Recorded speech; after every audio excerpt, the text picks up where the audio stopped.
Well, there are trusts available for local people, rather for average middle-class people, that have some savings in their lifetime, and they want to pass that savings on to their children. This, it's perfectly legal. You know, you put your money in a trust, and you appoint your daughter or your son as the trustee, and within 5 years, I think they may have increased the time. It used to be 5 years, maybe it's 10 years, however many years it is. After that amount of time passes by, it's technically not your money.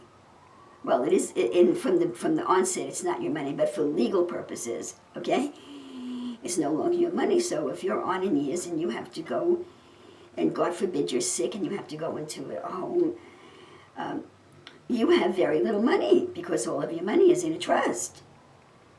So if God forbid you're sick, and you know you have to go on you're eligible to go on Medicaid and have the state pay for your care, while your children have the benefit of all of your money.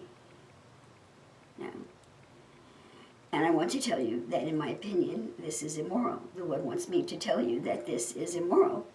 And you're doing the same exact thing as the multinational corporations are doing. Well, Sheila, you're saying everybody does it. It's a big business. If you're a senior citizen, you know, go get yourself a lawyer, go get yourself an elder care lawyer and get a trust and put all of your money in the trust. Yeah. And then once the time limit, there's a legal time limit, okay? It used to be 5 years, maybe it's 10 years now. The money technically cannot be used. You could have $5 million in that trust, and all that you have in your bank account is $1,000 or $2,000, and you have to go into a home. Okay, the state will pay for you while your children have the benefit of all of that money.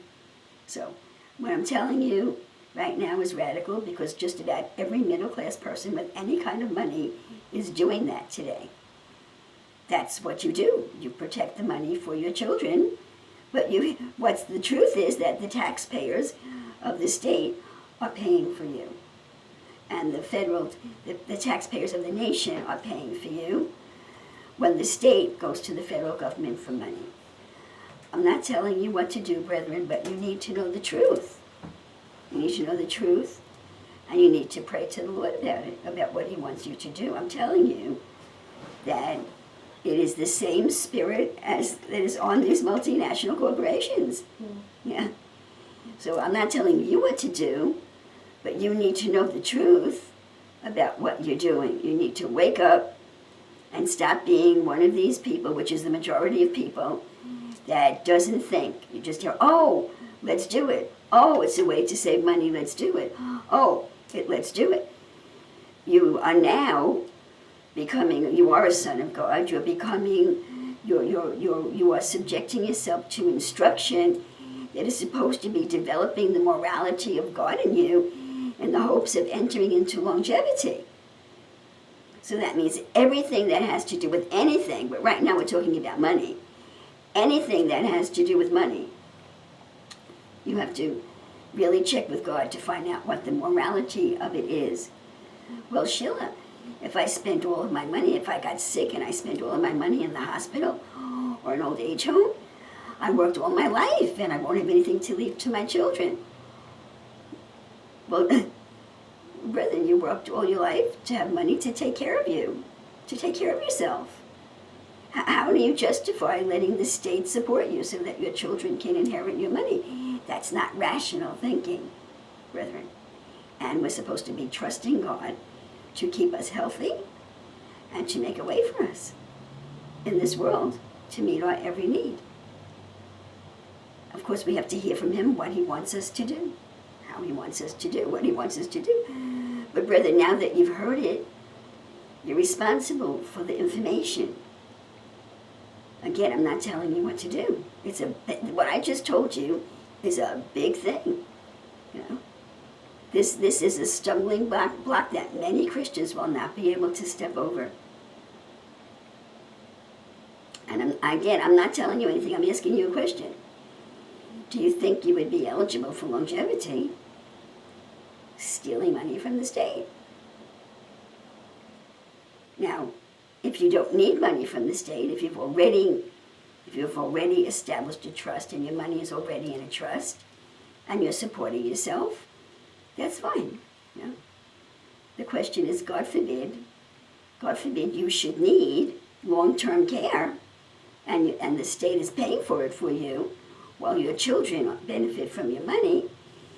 That is something you would really have to put before the Lord.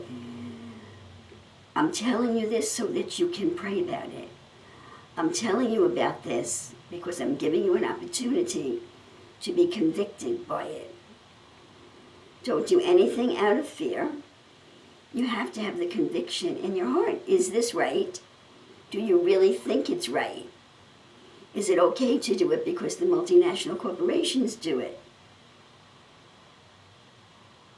Well, I think there are a couple of people in this ministry that are not happy to hear me saying this. Again, I'm not telling you what to do. You need to get your heart right. You need to take a stand, brethren. You need to take a moral stand. Don't do anything. You need to come to a conclusion about whether what you're already engaged in, maybe your husband already set it up for you. You need to come to a conclusion as to whether or not this is moral. Whether or not this practice, which is just about every senior citizen does it in the country today. You need to come to a conclusion in your own mind as to whether or not this behavior, this activity which is legal, rises to the morality of God. You need to come to a decision in your mind. Then after you come to a decision in your mind, you ask the Lord what He wants you to do about it, if anything. But don't do anything without first making your decision and finding out what's in your own heart. What is in your heart? Has your heart risen to the moral standing of God in this situation? Do you believe that it's right? Maybe you'll be convicted that it's wrong, but you won't be willing to give it up. Just be honest, one step at a time. Determine whether or not it's right. Okay, then determine whether or not, if you have a trust like that, whether or not you're willing to give it up. And then put the whole thing before the Lord. He may not want you to. I don't know what He wants you to do. But I just put a real tough situation in front of you, and you need to find out those two questions. Okay? Do you believe it's right? Let's say you're involved in it. Do you believe it's right? Okay. And if the Lord were to tell you to give it up, would you be willing to do it? Don't do anything. Am I making this clear? Mm-hmm. These are two questions you have to ask yourself. And you have to be honest with yourself and honest with the Lord. And then you pray about it. So, He told me to tell you that. I know I've mentioned it previously. I've just gone over it lightly. So a couple of you are in a moral crisis right now. Don't jump ahead of the game, one thing at a time. One issue at a time. Don't be running around saying, oh, what am I going to do? What am I going to do? Don't do that. You need to find out in your own heart, in your own morality, do you think it's right what you're doing? What your husband has set up for you? Do you think it's right? And if the Lord should tell you to give it up, would you be willing to do it? And if the answer is no, you have to be honest. There are things that I don't think I could give up right now if He asked me to do it. Financially, okay, and I've told you this before.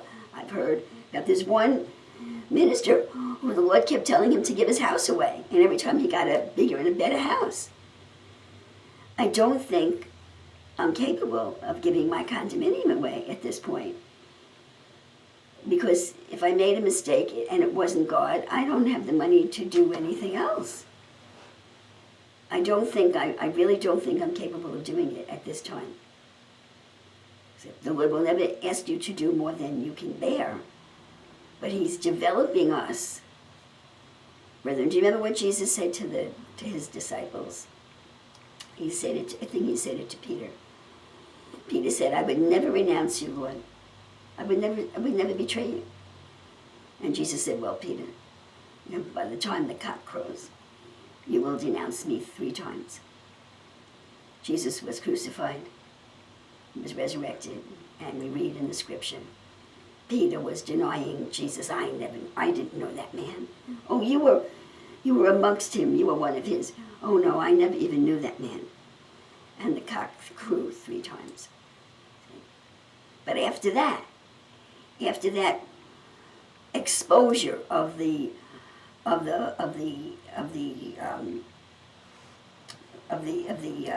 what is the right word? After that exposure of the inadequacy of the morality of Peter, okay? After that, Jesus came to him in the Spirit, okay?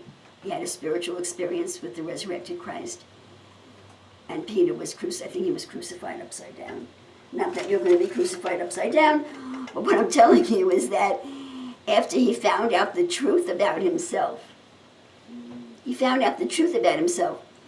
I would never betray you. But when he was confronted with an issue that threatened him, he betrayed the Lord. But that recognition, that acknowledgement of who he really was, the fallen first Adam. Okay. On top of that, Jesus built a degree of morality that raised him up to apostleship and great works of raising the dead and everything else that he did. So don't go misunderstanding me, and don't do anything financially until you've completed the first 2 steps. And maybe the Lord won't ask you to do it. Maybe he will not ask you to do it. But take this opportunity to exercise your moral muscles and see if you can face this issue honestly. Because I would expect, I think there's at least 2 of you that I know of in the ministry, maybe more, that are in this position. See if you can get so far as to say, I believe it's wrong, but I cannot bring myself to give it up. But I know that it's wrong. See if you can get that far.